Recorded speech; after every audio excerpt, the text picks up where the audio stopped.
BJP. സംസ്ഥാന vice president C കൃഷ്ണകുമാറിനെതിരെ ലൈംഗിക പീഡന പരാതി. നീതിപീഠം തള്ളിയ പഴയ കേസുകളാണിതെന്നും ആരോപണങ്ങൾക്ക് പിന്നിൽ രാഷ്ട്രീയ ഇടപെടലുകൾ മാത്രമാണെന്നും സി കൃഷ്ണകുമാർ. ഇതാണോ പ്രതിപക്ഷ നേതാവിന്റെ ബോംബെന്നും ഇത് നനഞ്ഞ പടക്കം മാത്രമാണെന്നും വിമർശനം.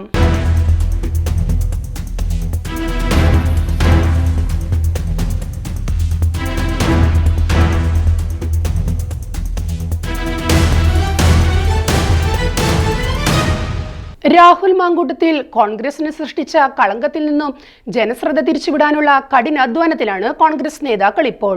വരും ദിവസങ്ങളിൽ കൂടുതൽ ശക്തമായ ബോംബുകൾ പൊട്ടാനുണ്ടെന്ന് പ്രതിപക്ഷ നേതാവ് വി.ഡി. സതീശൻ മാധ്യമങ്ങളെ അറിയിച്ചതും ഇതുകൊണ്ട് തന്നെയായിരുന്നു. തന്റെ വീട്ടിലേക്ക് പ്രകടനമായി കൊണ്ടുവന്ന കാളയുമായി ബി.ജെ.പി. പ്രസിഡന്റ് രാജീവ് ചന്ദ്രശേഖറിന്റെ ആസ്ഥാനത്തിലേക്ക് മാർച്ച് ചെയ്യേണ്ടി വരുമെന്ന് അദ്ദേഹം താക്കീതും ചെയ്തിരുന്നു. ഉടൻ ഒരു ബോംബ് പൊട്ടുമെന്ന് സതീശൻ പറഞ്ഞത് ബി.ജെ.പി. സംസ്ഥാന വൈസ് പ്രസിഡന്റ് സി കൃഷ്ണകുമാറിനെ ലക്ഷ്യമിട്ടായിരുന്നുവെന്ന സംശയമാണ് ഇപ്പോൾ വ്യാപകമായി ഉയരുന്നത്. എന്നാൽ വൻ ബോംബായി പൊട്ടിത്തെറിക്കുമെന്ന് കരുതിയ ആരോപണം നനഞ്ഞ പടക്കമായി ചീറ്റിപ്പോകുന്ന കാഴ്ചയാണ് നിലവിലുള്ളത്. ബി.ജെ.പി. വൈസ് പ്രസിഡന്റ് സി കൃഷ്ണകുമാറിനെതിരെ ലൈംഗിക പീഡന പരാതിയാണ് ഇപ്പോൾ പുറത്തെത്തിയിരിക്കുന്നത്.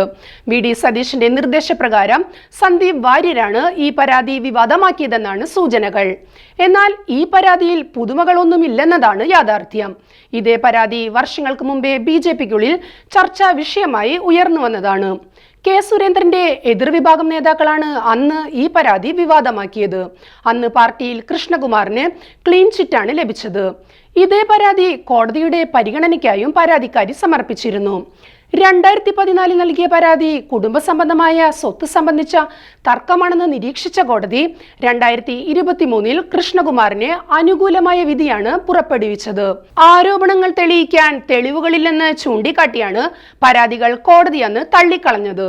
വസ്തുതാപരമായ ഈ വിധം തെളിവുകൾ നിലനിൽക്കെയാണ് പുതിയ പരാതി എന്ന നിലയിൽ ഇപ്പോൾ ലൈംഗിക പീഡന ആരോപണം കൂടി വീണ്ടും ഉയർത്തി പരാതിക്കാരി വീണ്ടും രംഗത്തെത്തിയിരിക്കുന്നത്.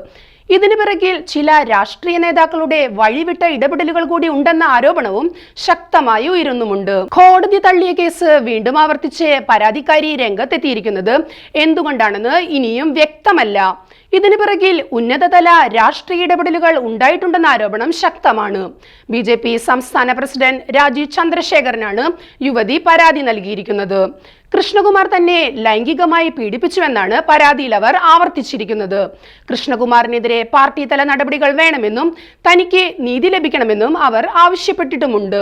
RSSന്റെ മുതിർന്ന നേതാവ് ഗോപാലൻകുട്ടി മാസ്റ്ററോടും ബി.ജെ.പി. നേതാക്കളായ വി. മുരളീധരനോടും M.T. രമേശിനോടും ദേശീയ ജനറൽ സെക്രട്ടറി സുഭാഷിനോടും താൻ നേരത്തെ പരാതി ഉന്നയിച്ചിരുന്നതായും പരാതിയിൽ യുവതി പറയുന്നുണ്ട്. നീതി ലഭ്യമാക്കാമെന്നും കൃഷ്ണകുമാറിനെതിരെ നടപടി കൈക്കൊള്ളാമെന്നും എല്ലാവരും ഉറപ്പു നൽകിയിരുന്നുവെങ്കിലും ഇതുവരെയും നടപടികൾ സ്വീകരിച്ചിട്ടില്ലെന്നും പാർട്ടി പ്രസിഡന്റിന് നൽകിയ പരാതിയിൽ ഉന്നയിച്ചിട്ടുണ്ട്. ഇപ്പോൾ കോൺഗ്രസ് നേതാവ് രാഹുൽ മാങ്കൂട്ടത്തിനെതിരായ പ്രതിഷേധങ്ങൾക്ക് നേതൃത്വം നൽകുന്നവരുടെ മുൻനിരയിൽ കൃഷ്ണകുമാർ ഉണ്ട്. എന്നാൽ ഇത്തരം പ്രതിഷേധങ്ങൾക്ക് നേതൃത്വം നൽകാൻ ധാർമ്മിക യോഗ്യത കൃഷ്ണകുമാറിനില്ലെന്നും പരാതിയിൽ ചൂണ്ടിക്കാണിക്കുന്നുണ്ട്. ഇപ്പോൾ ബംഗളൂരുവിലുള്ള രാജീവ് ചന്ദ്രശേഖർ മടങ്ങിയെത്തിയ ശേഷം പരാതി പരിശോധിക്കാമെന്ന മറുപടി രാജീവ് ചന്ദ്രശേഖറിന്റെ ഓഫീസിൽ നിന്നും പരാതിക്കാരിക്ക് ലഭിച്ചിട്ടുമുണ്ട്. അതേസമയം തനിക്കെതിരായി ഉയർന്ന ആരോപണങ്ങളെ കൃഷ്ണകുമാർ തള്ളിക്കളഞ്ഞിരിക്കുകയാണ്. സ്വത്ത് തർക്ക കേസിന് ബലം നൽകാനാണ് ലൈംഗിക പീഡന പരാതി ഉന്നയിച്ചതെന്നും കഴമ്പില്ലെന്ന് പോലീസ് കണ്ടെത്തിയ പരാതിയാണിതെന്നും കൃഷ്ണകുമാർ ചൂണ്ടിക്കാണിച്ചിട്ടുണ്ട്.